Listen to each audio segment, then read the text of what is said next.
Okay, Matthew Moloney from Brisbane. Jason, just get you to introduce yourself to this camera. Well, g'day everybody, it's Jason Costigan's my name. I'm the state member for Whitsunday in the Queensland Parliament and the newly minted leader of North Queensland First, new political party. That doesn't happen every day, Matthew, so here today for a good cause, as I said, parking the egos up to support the push for separation. Okay, what specific issues really galvanise you around the new state? Well, how long have you got? You know, I'll have to have a shave. As long as you like. Well, I'll have to go get my shaving kit and have a shave. Do the hierarchy, go from the top to the bottom. Well, you know, I mean, I'm going to jump all over the place here, but, you know, imagine Southeast Queensland cut off at the knees. I didn't get the chance to tell the media here today, but imagine if Southeast Queensland and the Treasurer of Queensland had to get their head around the concept of no port of Gladstone, no port of Hay Point, no port of Townsville, no port of Abbott Point, no port of Corumba, no Northwest Minerals Province, no Bowen Basin, no Galilee Basin. Look, I'm not going to say the world will cave in and the lights will go out in Southeast Queensland, but I reckon there'll be a bit of panic among Treasury officials. So this whole modelling that it doesn't stack up, I say it's a load of baloney, and I think, as I said in my address here today, in summing up, I think the mood out there in Voterland, you've got to go back a long time. I do remember Frank Rossiter as a young journalist in North Queensland, starting my career with News Limited 30 years ago at the top of the Whitsundays. I remember him being the Pied Piper. Well, I went quiet for a long time, but on the basis of what's happened here today and what we're hearing with what you guys are doing, Brisbane, I think it's game on. You think there's a specific issue that's going to galvanise the public, and if so, what? Well, I think there's a myriad of issues. I think that basically the whole concept, the mantra that Brisbane knows best, has got people really fired up. So let's talk about veg management, reef regulations, culling a few crocodiles, which is something I pointed out here today. You know, you got the LNP member for Burdekin. He doesn't believe there's a problem with crocodiles in the Burdekin. And as I said on the radio station there a few months ago, I'm sure the fishers down at Groper Creek and Morrissey's and other places would say, did he really say that? And I said, yeah, I'll say it again. The local MP doesn't believe there's a problem with crocodiles. So the leader of the opposition, who wants to be the Premier, she doesn't believe there's a problem.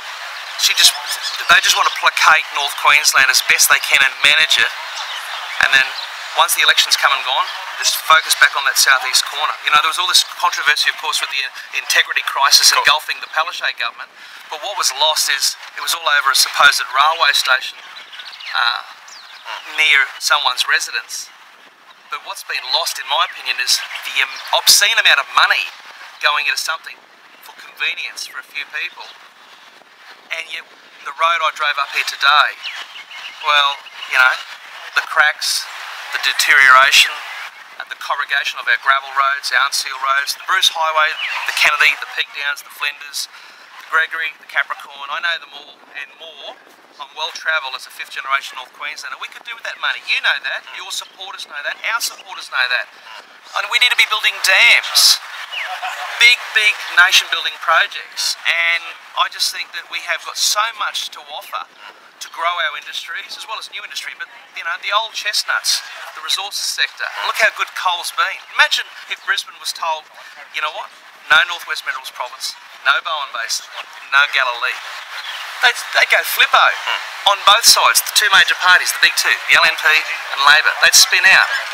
And no surprise, Matt, that no one had the guts or the ticker from either of the big two to come out here today. And I've been there before in the tent with the blue and gold team. And, you know, there's a couple of people in there that like pushing the envelope like me, and they've been belted up in the boss's office. You don't read about that in the Courier Mail. You might see it on your website. Okay, well, God willing. And one more question. What do you think of the name Boot Brisbane? Well, at the moment I've got my own name as North Queensland First, but happy to work with Boot Brisbane, and I say that with great sincerity, and I acknowledge the leadership of Bill here today and his ongoing leadership in this space.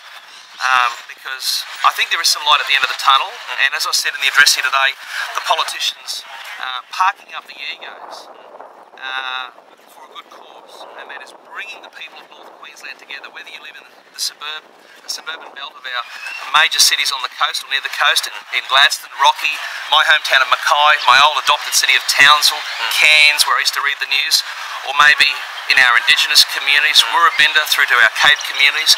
Hamilton Island in my electorate right through to Murray Island and the Torres Strait? Or what about the far-flung remote cattle properties in the West and the Gulf? I think this is going to bring the people of the North together. We do need to tap into the younger demographic, and I think that's where perhaps I see myself as providing a competitive advantage in the political world. At the end of the day, I do genuinely want North Queensland to embrace statehood and to have self-government, and I've got no doubt that if we pull in the same direction, North Queensland can be Australia's 7th state. Thank you very much for your time. Great to be with you.